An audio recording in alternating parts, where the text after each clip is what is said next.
These are some of the side effects of GnRH agonists reported in scientific studies.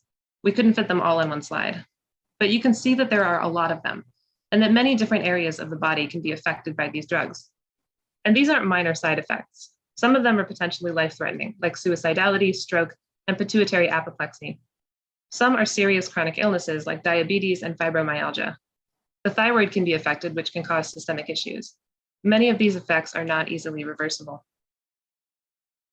This is how hormones work. They're involved in a lot of different bodily processes, and an overload or deficiency of any one hormone can cause a cascade of effects throughout the body. So again, all of these side effects are substantiated by scientific evidence. A lot of these effects have been observed in studies of adults taking GnRH agonists for various conditions. These side effects specifically have been reported in children or adolescents.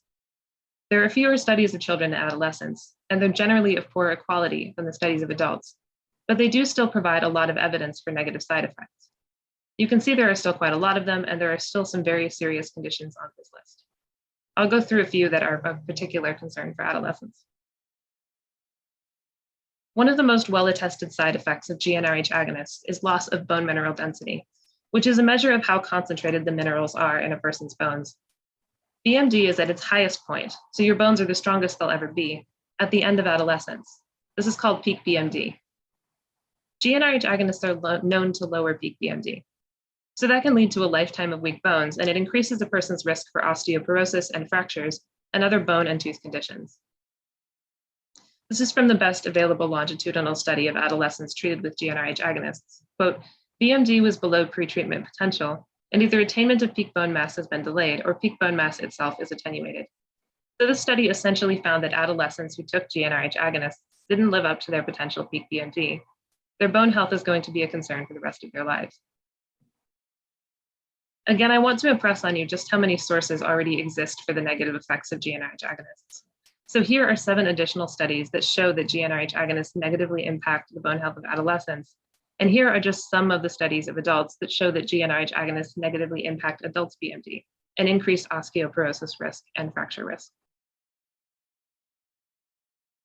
Another area of the body GnRH agonists are known to affect is the thyroid gland. The thyroid is responsible for maintaining many bodily functions, including metabolism, bone maintenance, and the development of the bones and brain. So obviously, it's a very important body part. Thyroid conditions can cause serious and chronic illness.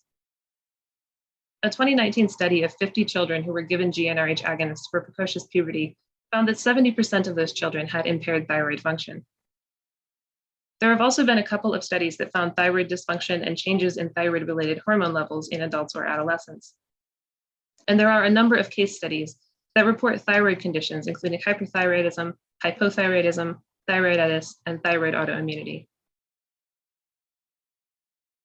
So when used on adolescents, GnRH agonists are intended to prevent development. This includes reproductive development, and it's pretty obvious that GnRH agonists successfully do that. This quote is from a review of GnRH agonists specifically for adolescents diagnosed with gender dysphoria. Quote, suppression of puberty can pause the maturation of germ cells, meaning eggs or sperm, and thus affect fertility potential. And here's another from a similar review. Quote, GnRHA prevents maturation of germ cells, which could be used for biological fertility potential. And there's nothing in either of these reviews that says, oh, don't worry, eggs and sperm will go back to maturing normally after you discontinue the drug. There's not really any evidence to suggest that this effect is reversible.